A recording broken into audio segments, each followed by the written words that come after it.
નમસ્કાર, નિર્માણ ન્યૂઝની વિશેષ રજૂઆત ટુ ધ પોઈન્ટ કાર્યક્રમ સાથે હું છું યજ્ઞ ત્રિવેદી.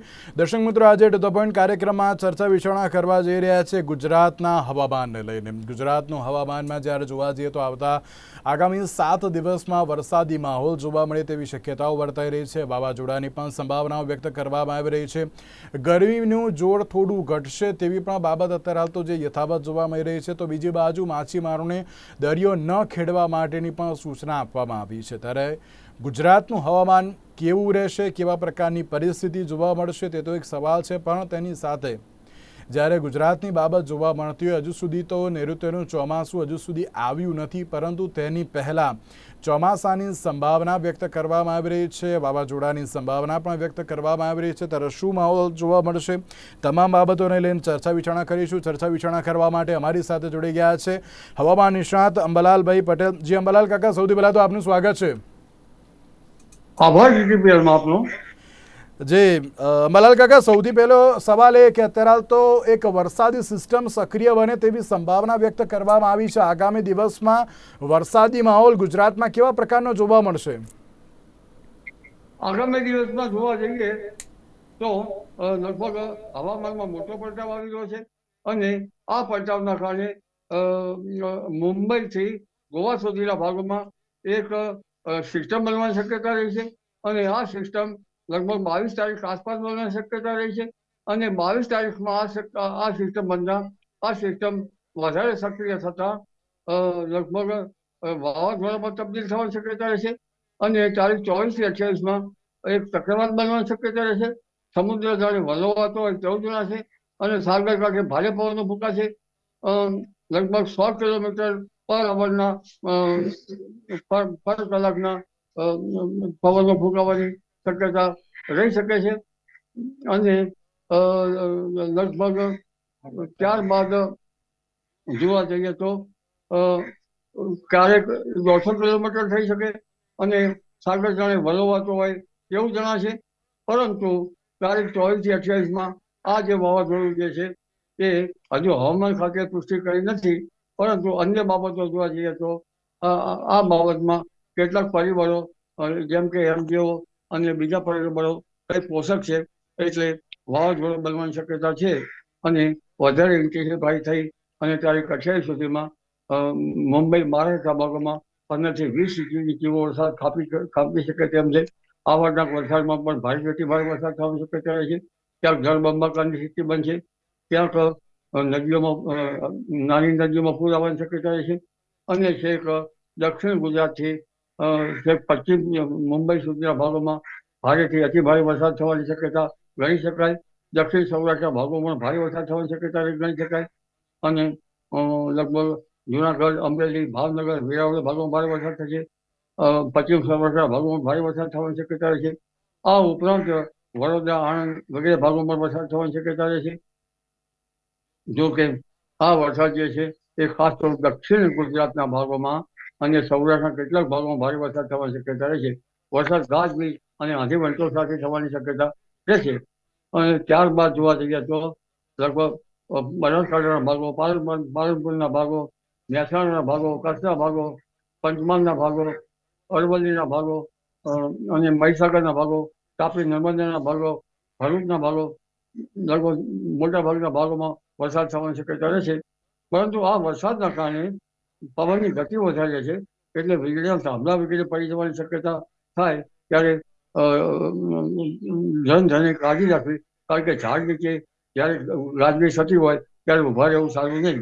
એટલે આ ખતરનાક દરિયાની સ્થિતિ બને છે ત્યારે ધ્યાન રાખવું જણાશે. જો કે આ બાબતની પુષ્ટિ તો હવામાન ખાતું કરે પછી જ ખબર પડે અને તારીખ 28 મે આસપાસ બંગાળ ઉપસાગરમાં પણ એક સિસ્ટમ બનવા જઈ રહી છે. જી કાકા, એક બાજુ જે રીતે હવામાન વિભાગમાં અને જે રીતે તમે પણ કહ્યું કે ના વાવાઝોડાની શક્યતાઓ વર્તાઈ રહી છે, આ વાવાઝોડું ક્યાં સુધી આવી શકે છે, એટલે કે કઈ તારીખથી કઈ તારીખ સુધી, અને શું જે તાવતે વાવાઝોડું આવ્યું હતું એ જ પ્રમાણેની જે શક્યતાઓ છે કે એનાથી પણ થોડુંક વધારે પડતું ભયાવહ આ વાવાઝોડું આવી શકે તેવી શક્યતાઓ છે? એ તો જ્યારે ભય સૂચક સિગ્નલો લાગી જાય તેના પર આધાર રાખે છે, કારણ કે વાવાઝોડાનું કંઈ નક્કી કહી શકાતું નથી. પરંતુ વાવાઝોડાનું જે ગતિવિધિ હશે તે 100 કિલોમીટર પર અવરના પવનો રહેવાની શક્યતા છે અને તારીખ 22મીથી આ સિસ્ટમ બને છે જે તારીખ 24થી 28માં વાવાઝોડું બની શકે, જેની અસર તારીખ 31મી મે સુધી રહેવાની શક્યતા રહે છે. એટલે સાગર જાણે વલોવાતો હોય તેવી શક્યતા રહે છે. જો કે વાવાઝોડું અતિ ગંભીર છે, કારણ કે વાવાઝોડાના સ્ટેજ હોય છે. એટલે એ સ્ટેજમાં વિનાશક વાવાઝોડું લગભગ અગાઉ બનેલા છે. એવું વાવાઝોડા માટે તો જે તે સમય જ કહે છે, પણ વાવાઝોડું ભારે છે અને તેમાં સમુદ્રમાં લગભગ 100 કિલોમીટરની ગતિના કે તેથી ઉપરની ગતિના પવનો ફૂંકાવાની શક્યતા રહે છે. જી અંબાલાલ કાકા, એક બાજુ વરસાદી સિસ્ટમની તમે વાત કરી કે અત્યારે હાલ ગુજરાતમાં વરસાદી સિસ્ટમ બની શકે તેવું છે. કેટલા દિવસ સુધી આ વરસાદી સિસ્ટમ છે ને આગામી દિવસોમાં જ્યારે અમદાવાદની વાત કરીએ તો શું અમદાવાદ અને ગાંધીનગરના વિસ્તારમાં પણ આ વરસાદી સિસ્ટમ લાગુ થાય તેવી કોઈ શક્યતાઓ ખરી? લગભગ ગુજરાતના મહદ ભાગોમાં વરસાદી સિસ્ટમ લાગુ પડશે. તારીખ 24થી 30-31માં વરસાદ થવાની શક્યતા છે, જેમાં મધ્ય ગુજરાતના ભાગો, અમદાવાદ, ગાંધીનગરના ભાગોમાં પણ વરસાદ થવાની શક્યતા છે, જેને પ્રી મોન્સૂન એક્ટિવિટીનો વરસાદ કહી શકાય. અને સાથે સાથે જ્યારે વરસાદી સિસ્ટમ જે સક્રિય થવાની છે, શું આ વખતે ચોમાસું વહેલું આવશે કે પછી જે ટાઈમે છે, કારણ કે આ જે સિસ્ટમ અત્યારે તો સક્રિય થઈ છે તેના કારણે એવું પણ લાગી રહ્યું છે કે ના ચોમાસું ક્યાંક લેટ જાય તેવી શક્યતાઓ છે? જો આ વાવાઝોડું જે છે, અત્યારે તો ઇક્વેટોરિયલ પવન આવી રહ્યો છે. ઇક્વેટોરિયલ એટલે પશ્ચિમનો પવન આવે એ ચોમાસાનો પવન છે, પરંતુ ચોમાસું નથી. આમ છતાં પરંતુ આ જો વાવાઝોડું જે છે એ સિસ્ટમને ખોરવી નાખે તો પછી બીજી સિસ્ટમ બનતા વાર લાગે. તારીખ 22 ડિસેમ્બર આસપાસથી લંકામાંથી ચોમાસું આગળ વધવાની ગતિ રહે છે, પરંતુ આ સિસ્ટમ ખોરવાઈ ગઈ તો મંદ ગતિ પણ થઈ શકે. એટલે અત્યારે તો એટલી ધારણા મૂકી શકાય કે જો આની સિસ્ટમ મોડરેટ રહે અને મોન્સૂનને જરા સહાયકારી રહે તો 28 મે આસપાસ ચોમાસું દક્ષિણ તટે આવી શકે. પરંતુ જો આ સિસ્ટમ ખોરવી નાખે ત્યારે બીજી સિસ્ટમ અનેકતા વાર લાગે છે. આમ છતાં લગભગ 28 મેથી 4 કે 5 જૂન વચ્ચે થોડીક મંદ ગતિથી ચોમાસું દક્ષિણ સુધી આવવાની શક્યતા લઈ શકાય. જી કાકા, જ્યારે આ જે વરસાદી સિસ્ટમ અત્યારે તો અમુક સમય સુધી અત્યારે તો સીમિત છે અને તમે જે રીતે કહ્યું કે કચ્છના એટલે સૌરાષ્ટ્રના અમુક ભાગોમાં છે ને દક્ષિણ ગુજરાતના અમુક ભાગોમાં વરસાદી સિસ્ટમ સક્રિય જે થવાની છે અને ત્યારબાદ અત્યારે તો કેવા પ્રકારની અસર હતો, કારણ કે વરસાદી સિસ્ટમ અને ત્યારબાદ ક્યાંક વાવાઝોડાની પણ જે પરિસ્થિતિ જોવા મળી રહી છે, એટલે લાગી રહ્યું છે કે ના ઉનાળો જતો જ રહે એમ એવું સમજી શકાય આપણે? ઉનાળો ટેમ્પરરી જતો રહે એવું જણાય છે. તારીખ 24થી 31માં જ્યારે વરસાદ આવશે ત્યારે ગરમીમાંથી રાહત મળતી જણાશે, જેના કારણે દક્ષિણ ગુજરાતના ભાગોમાં મહત્તમ ઉષ્ણતામાન ક્યારેક 32 ડિગ્રી સેલ્સિયસ થઈ જાય. ઉત્તર ગુજરાતના ભાગોમાં પણ 34 ડિગ્રી સેલ્સિયસ જેવું આસપાસ થઈ શકે. કચ્છના ભાગોમાં પણ એટલું રહી શકે. પંચમહાલના ભાગોમાં પણ 32-34 ડિગ્રી સેલ્સિયસ થવાની શક્યતા રહે. મધ્ય ગુજરાતના ભાગોમાં પણ 34 ડિગ્રી સેલ્સિયસ જેવું મહત્તમ ઉષ્ણતામાન જવાની શક્યતા રહી શકે. એટલે જાણે વચ્ચે થોડોક સમય જાણે ઉનાળો ગાયબ થઈ ગયો એવું જણાય છે, પણ ઉનાળો ગયો ન ગણાય, કારણ કે સૂર્યની ક્રાંતિ વધતી જાય છે અને 21મી જૂન સુધી સૂર્યની ક્રાંતિ વધે. જેવો ઉઘાડ કાઢ્યો એવી રીતે ફરી પુનઃ તડકો પડશે અને પુનઃ ગરમી શરૂ થઈ જશે. અને આ ગરમીના કારણે લગભગ માંદગી પણ આવવાની શક્યતા કરી શકાય. એટલે જે ત્યાર પછીનું જે રેસ્ક્યુ ઓપરેશનો છે અને ત્યાર પછીની જે સ્થિતિ જે છે એની સાથે ફરી ચોમાસું આવતા અને ફરી ગતિવિધિ વધતા ઉનાળો ફરી પાછો આકરો ગરમી બતાવશે. જી અને કાકા, જે પ્રમાણે આગામી 7 દિવસ સુધી વરસાદની જે શક્યતાઓ તો છે ને વાવાઝોડું શું 2021 જેવું ભયાવહ જોવા મળશે આ વખતે પણ એવું લાગે છે? કોઈ શક્યતાઓ ખરી? શક્યતાઓ અત્યારે ના કહી શકાય, કારણ કે 100 કિલોમીટરની ઝડપનો પવન ફૂંકી શકાય. એ વખતે સમુદ્રનું ટેમ્પરેચર કેવું રહે છે, દક્ષિણ ગોળાર્ધમાં વરસાદની પરિસ્થિતિ, દક્ષિણ ગોળાર્ધમાં પવનની સ્થિતિ શું રહે છે, ઇક્વેટોરિયલ પવન કેવો રહે છે, આ ઘણી બાબતો એના પર ધ્યાન રાખતા હોય છે.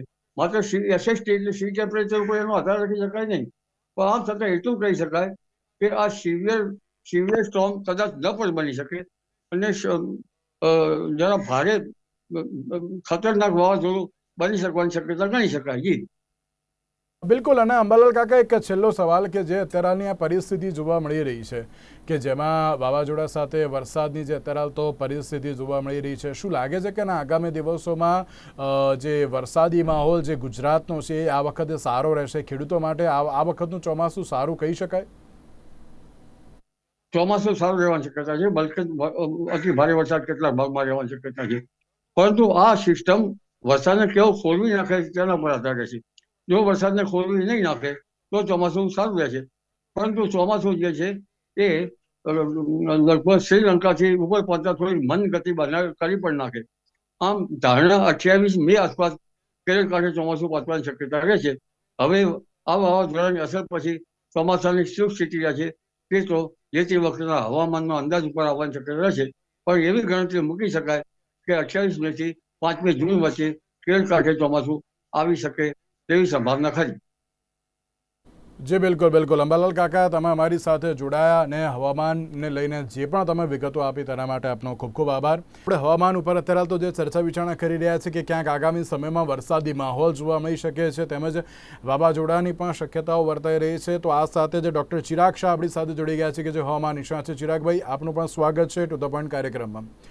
ચિરાગભાઈ, જે પ્રમાણેની પરિસ્થિતિ જોવા મળી રહી છે, આગામી 7 દિવસ હજુ પણ વરસાદ જે યથાવત જોવા મળે તેવી શક્યતાઓ વર્તાઈ રહી છે, તે પણ સૌરાષ્ટ્ર અને સૌરાષ્ટ્રના અમુક ભાગોમાં અને તેની સાથે દક્ષિણ ગુજરાતના પણ અમુક ભાગોમાં.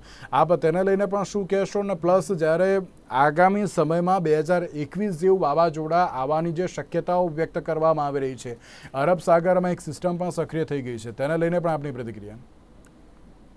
જી જરૂર. આમાં યજ્ઞભાઈ, આ વખતની સિચ્યુએશન અને બિપરજોય સિચ્યુએશનમાં શું ડિફરન્સ છે પહેલા હું આપને જણાવું કે જ્યારે બિપરજોય વાવાઝોડું આવ્યું હતું એ અરબ સમુદ્રના મતલબ સમુદ્રની અંદરથી ક્રિએટ થયું હતું. અને હાલનું જે અત્યારે એક સાયક્લોનિક જે સિસ્ટમ મતલબ સાયક્લોનિક પ્રેશર જે ક્રિએટ થયું છે એ પ્રેશર છે ને અડધું જમીન ઉપર છે ને અડધું પાણીના બોર્ડર ઉપર છે. એટલે કર્ણાટકની નીચેની સાઈડથી આપણે જોઈએ કે તો આ જે વાવાઝોડું મતલબ સિસ્ટમ અત્યારે સક્રિય થવાની કે આગળ જતા જે ડેવલપ થશે એ લગભગ જમીન અને પાણીની વચ્ચે થઈને જવાની. એટલે જે બિપરજોયમાં જે આપણને અસર થઈ હતી એટલી બધી લેવલની અસર આપણને આ વાવાઝોડામાં જોવા નહીં મળે. એના પહેલા બીજી બી એક વાત કહું કે આપણે જે 3 મોડલ ઉપર કામ કરી રહ્યા છીએ અને જે આપણું હવામાન વિભાગ છે જે ભારતનું, એ જે IMD મોડલ ઉપર જે મતલબ મોસ્ટલી વધારે ધ્યાન કરતું હોય છે. અને એના સિવાય અમે લોકો યુરોપિયન મોડલ પર બી ફોકસ કરતા હોઈએ છીએ. તો આ બેના મોડલના અનુસંધાન પ્રમાણે જો યજ્ઞ બી અમે જોવા જઈએ તો અત્યારે હું હાલમાં એવું કહી શકું કે અત્યારે જે low pressure cyclonic pressure create થયું છે એ ડેફિનેટલી લો પ્રેશરમાં કન્વર્ટ થવાનું છે આગળના 2-3 દિવસોની અંદર. અને એ લો પ્રેશરમાંથી ડિપ્રેશન, ડીપ ડિપ્રેશન અને પછી સાયક્લોનિક સ્ટોર્મ થવાની સંભાવના હાલના સંજોગોમાં પૂરેપૂરી જોવા મળે છે. હવે એની દિશા કઈ રહેશે? તો અત્યારે અત્યારે જે સાયક્લોનિક ક્રિએટ થયું છે એ અડધું જમીનમાં અને અડધું દરિયાની સપાટી ઉપર છે. હવે આગળના મોડલના અનુમાન પ્રમાણે એક મોડલ એવું કહે છે કે એ જમીનને અને એટલે જે અત્યારે સ્થિતિમાં જે ધીમે ધીમે કડકથી મહારાષ્ટ્ર થઈને ગુજરાત તરફ વધશે. અને બીજું એક મોડલ એવું કહે છે કે મહારાષ્ટ્રથી ફાંટો પડીને ગુજરાતની બોર્ડર દરિયા સપાટી પાસે જશે. તો આ બે સિચ્યુએશનની અંદરમાં આપણે અત્યારે હાલમાં એવું કહી શકીએ કે જે બિપરજોયની સિચ્યુએશનમાં આપણને જે તકલીફ થઈ હતી એટલી તકલીફ આ વાવાઝોડાની આપણને ગુજરાતમાં એટલી અસર જોવા મળશે નહીં. એનું રીઝન એક જ છે, કારણ કે આની અંદર પાણીમાં જેટલી તાકાત વાવાઝોડાને મળે એટલી તાકાત જમીન ઉપર ના મળે. હવે બીજી વસ્તુ, હજુ બી એના પ્રિડિક્શન બદલાશે, કારણ કે જેમ જેમ આની સિસ્ટમ મેં શું કીધું અત્યારે સાયક્લોનિક પ્રેશરમાં છે. હવે લો પ્રેશરમાં 21 તારીખ 22 તારીખમાં પણ લો પ્રેશરમાં જોવા મળશે. 23, 24 અને 25માં લો પ્રેશરમાંથી એ ડિપ્રેશન કે ડીપ ડિપ્રેશનમાં જાય તો ગુજરાતને ખતરો કહી શકાય. ને એ બી કયા વિસ્તારોમાં, કયા જિલ્લામાં, એ પણ હું તમને કહી દઉં. જો 23, 24, 25માં એ લો પ્રેશરમાંથી ડિપ્રેશનમાં કે ડીપ ડિપ્રેશનમાં જાય તો કદાચ આપણા ગુજરાતના જેટલા બી દરિયાકાંઠાના વિસ્તારો છે, દ્વારકાથી લઈને સોમનાથથી લઈને સૌરાષ્ટ્ર છે, દક્ષિણ ગુજરાત છે, એ બધા વિસ્તારમાં ભારેથી અતિ ભારે વરસાદ જોવાની સંભાવના પૂરેપૂરી છે. આ સિવાય યજ્ઞભાઈ પ્રેશર ક્રિએટ થાય કે ના થાય, મતલબ ડિપ્રેશન થાય કે ના થાય, વરસાદ તો લગભગ આપણને 26 કે 27 તારીખ સુધી ગુજરાતના લગભગ 75% વિસ્તારની અંદર આપણને વરસાદ જોવા મળશે. કારણ કે આ જે અત્યારે લો પ્રેશર ક્રિએટ થયું છે એ અત્યારે તો બહુ સારી ગતિમાં ચાલી રહ્યું છે. એની પવનની ગતિ પણ વધશે અને એની સાથે સાથે એનું પ્રેશર પણ વધશે. પણ હવે આગળના જે પ્રિડિક્શન છે, મેં તમને જે કીધું, જે બે સિચ્યુએશન છે, જો વાવાઝોડું જો અંદરની સાઈડ ફંટાય તો કદાચ પ્રોબ્લેમ કરી શકે, ને વાવાઝોડું જો દરિયાની સાઈડ પાછળ સાઈડ જતું રહે તો કદાચ એની ગતિમાં અને મતલબ એનો જે મતલબ આપણને ગુજરાત લેવલ ઉપર કેટલો ખતરો એ થોડો ઘણો ઘટી શકે એમ છે. અને બીજી બાજુ જોવા જઈએ તો આ 2021 જેવું જ ક્યાંક ભયાવહની શક્યતાઓ ખરી કે નહીં એટલું બધું? હા, એટલે એમાં એવું છે કે જે બિપરજોયમાં જે રીતના મતલબ જે સર્ક્યુલેશન ક્રિએટ થયું હતું સેમ ડેફિનેટલી એવું સર્ક્યુલેશન અત્યારે આપણે જોવા મળી રહ્યું છે. પણ બિપરજોય વાવાઝોડામાં પાણીની અંદરથી જે પ્રક્રિયા અરબની સમુદ્રની અંદરથી એને પાણી અને ભેજનું પ્રમાણ મળતું હતું, એટલે એ વધારે વિશાળ બન્યું હતું અને વધારે આગળ વધ્યું હતું. પણ અહીંયા આગળ યજ્ઞભાઈ એવું છે કે અત્યારનું જે સાયક્લોનિક સ્ટ્રક્ચર જે ક્રિએટ થયું છે પ્રેશર, એ પ્રેશરમાં અડધી અસર એની દરિયાની સપાટી ઉપર છે અને અડધીની જમીન ઉપર છે. એટલે હવે આગળ એ જમીનમાંથી જો દરિયાની અંદર આવે, દરિયાની સપાટી ઉપર આવી જાય અને દરિયા પ્રોપર જો આગળ આગળ વધતું જાય તો ડેફિનેટલી બિપરજોય જેવી સ્થિતિ ગુજરાતના વિસ્તારોમાં કે મહારાષ્ટ્રના વિસ્તારોમાં સર્જાઈ શકે એવી સંભાવના છે. પણ એની સાથે હું તમને શું કહું છું કે જે બે મોડલનું અનુમાન છે, બે મોડલ એવું જ કહે છે કે લગભગ આ વાવાઝોડું કે દરિયાની સપાટીની અંદર જો સોરી જમીનની અંદર આવી જાય, પ્રોપર જમીનના વિસ્તારોમાં આવે તો એટલી એની અસર રહેશે નહીં જેટલી આપણે બિપરજોયમાં જોઈ હતી. એ મારું અત્યારનું હાલનું અનુમાન છે. આપણે એવું સમજી શકાય કે ના ઉનાળો જતો રહે એમ, કારણ કે એક બાદ એક આની પહેલાં પણ કમોસમી વરસાદ પડ્યો, અત્યારે હજુ પણ જે શક્યતાઓ વ્યક્ત કરવામાં આવી રહી છે, શું હજુ પણ એ જ પરિસ્થિતિ અત્યારે તો જોવા મળશે? કારણ કે અત્યારે જોવા જઈએ તો અત્યારે જોરદાર એમ કહે કે ગરમી અત્યારે હાલ પણ જોવા મળી રહી છે, પરંતુ સૌરાષ્ટ્રના અમુક ભાગોમાં હજુ વરસાદ છે જેની અસર અત્યારે હાલ તો અમદાવાદમાં પણ ક્યાંક થાય તેવી શક્યતાઓ છે. અને ચિરાગભાઈ, અમદાવાદમાં પણ શું વરસાદ અત્યારે હાલ વરસી શકે છે? કારણ કે જે પ્રમાણેનો માહોલ અત્યારે હાલ જોવા મળી રહ્યો છે, સૌરાષ્ટ્ર અને દક્ષિણ ગુજરાતની જ વાત કરવામાં આવી રહી છે, પણ શું અમદાવાદમાં પણ કોઈ વરસાદી સિસ્ટમ સક્રિય થશે આગામી સમયમાં અત્યારે? જરૂરથી. તમારો બહુ સરસ સવાલ છે અને ઘણા બધા લોકોએ મને આ પર્સનલ ફોન કરી બે વસ્તુ પૂછી છે કે આ વખતે તો ઉનાળામાં આગળ બી 7 દિવસનું આપણે એક નાનું ચોમાસું આવી ગયું. એ એકચ્યુઅલી વેસ્ટર્ન ડિસ્ટર્બન્સના કારણે થયું હતું અને અત્યારની જે સ્થિતિ થઈ રહી છે એ પ્રોપર પ્રી મોન્સૂન એક્ટિવિટી કહેવાય યજ્ઞભાઈ. એટલે એવું ના કહેવાય કે ઉનાળો જતો રહેશે, પણ ડેફિનેટલી આ પ્રી મોન્સૂન એક્ટિવિટીના કારણે આવનારા મતલબ જેટલા બી દિવસો છે કે આવનારું ચોમાસું છે એ 100% આપણા માટે સારું રહેશે. અને આ વખતે આપણું જે ગુજરાત અને આપણું જે ભારત છે એ લાનીનામાં આવી ગયું છે અલનીનોમાંથી. એટલે અલનીનોમાં એવું કહી શકાતું કે વરસાદ વરસી જાય તો 1 મહિનો વરસે, પાછું 2 મહિના આપણે બેસી રહેવું પડે. પણ આ વખતે જે પ્રી મોન્સૂન એક્ટિવિટી જે સક્રિય થઈ રહી છે એમાં થોડી ઘણી ગ્લોબલ વોર્મિંગ ને ક્લાઇમેટ ચેન્જની પેટર્ન છે. એટલે કુદરત શું કરે છે યજ્ઞભાઈ, એક સીધી વસ્તુ છે કે જે પેટર્ન સેટ કરવાના પ્રયાસો કરી રહ્યું છે. એટલે પહેલા આપણે જોયું છેલ્લા 10 દિવસ પહેલા આપણે જે વેસ્ટર્ન ડિસ્ટર્બન્સ આવ્યું હતું અને અમદાવાદમાં 7 દિવસ ગુજરાતમાં બધે વરસાદનો માહોલ જોવા મળ્યો, એવો ડેફિનેટલી આવનારા 4-5 દિવસોમાં માહોલ જોવા મળશે. અને જો આ લો પ્રેશર મેં તમને કીધું મહારાષ્ટ્રની બાજુ જો આગળ વધશે તો ડેફિનેટલી મધ્ય ગુજરાત સુધી પણ ભારેથી અતિ ભારે વરસાદ પડવાની પૂરેપૂરી સંભાવના છે. પણ યજ્ઞભાઈ, એનું અનુમાન મેં તમને કીધું કે એનું અનુમાન અમે લોકો ક્યારે કરી શકીશું કે જ્યારે આ 22 કે 23મી તારીખે જે લો પ્રેશર ડિપ્રેશનમાંથી ડીપ ડિપ્રેશનમાં જાય તો અમે તમને ચોક્કસપણે અમે તમને માહિતી આપી શકીએ કે એ ગુજરાતના કેટલા વિસ્તારમાં કેટલી તબાહી મતલબ વરસાદ કેટલો વધારી શકે છે. હાલના અનુમાન પ્રમાણે એવું કહી શકાય કે વરસાદ તો રહેવાનો જ છે. લગભગ 22 તારીખથી લઈને 27 મે સુધી આપણે ગુજરાતના મેં તમને કીધું સૌરાષ્ટ્ર છે, દક્ષિણ ગુજરાત છે, મધ્ય ગુજરાત છે, ખાલી કચ્છના થોડા ભાગના, ઉત્તર ગુજરાતના ભાગના થોડો ઘણો વિસ્તાર છોડીને બાકી ગુજરાતના 75% એરિયામાં પણ વરસાદ જોવા મળશે. અને ડેફિનેટલી વરસાદમાં થોડો વધારો પણ જોવા મળશે. અને પણ એની સાથે હું એ બી કહું છું કે જો ડીપ ડિપ્રેશનમાં 22 તારીખ જો આ સાયક્લોનિક સ્ટ્રક્ચર બદલાયું તો ડેફિનેટલી ગુજરાતના તમામ વિસ્તારોમાં આપણે ચોમાસા જેવી વરસાદનો માહોલ જોવા મળશે અને ઘણી બધી જગ્યાએ 8 થી 10 ઇંચ જેટલો વરસાદ, જે બિપરજોય સિચ્યુએશન થઈ હતી એવો વરસાદ પણ આપણે જોવા મળશે. પણ એનો મતલબ એ નથી યજ્ઞભાઈ કે આપણે ઉનાળો ખતમ થઈ જશે, ઉનાળો પતી જશે, કારણ કે અત્યારે એટમોસ્ફિયરમાં મોઇસ્ચર એટલે જ છે કારણ કે આપણે સૌરાષ્ટ્ર અને દક્ષિણ ગુજરાતમાં ઘણી જગ્યાએ આ બધો વરસાદ પડી રહ્યો છે. અને આ બધી અસર એક સાયક્લોનિક પેટર્નના કારણે છે, કારણ કે એનો વિસ્તાર 700 થી 800 કિલોમીટરનો હોય કે ત્યાં સુધી ભેજની અસર કરતું હોય છે. એટલે આગળના 22-23 તારીખે જોવાનું રહ્યું કે એ સિચ્યુએશન, સાયક્લોનિક પ્રેશરની સિચ્યુએશન કયા વેવમાં જઈ રહી છે. એના ઉપરથી આપણે અનુમાન કરી શકીશું. અને હા, એ તો હું તમને કહી દઉં કે વરસાદ રહેવાનો અને મધ્ય ગુજરાત, અમદાવાદ છે, બરોડા છે, આણંદ છે, ખેડા, બધા જિલ્લાથી વરસાદ 100% 100% છેલ્લા મતલબ આવનારા 4 દિવસોમાં પડશે. એમ કે પહેલું એક માવઠું પડી ગયું, હજુ એક માવઠું પડે છે, તો આ વખતે ચોમાસું છે કે નથી, કે અત્યારથી જ અત્યારે તો ચોમાસું છે? તમને બીજી એક સારી વસ્તુ તમને કહું, આ જે અત્યારે આપણે જે સિસ્ટમ જોઈ પહેલા આપણે જે છેલ્લા લાસ્ટ વીકમાં જોઈએ એ વેસ્ટર્ન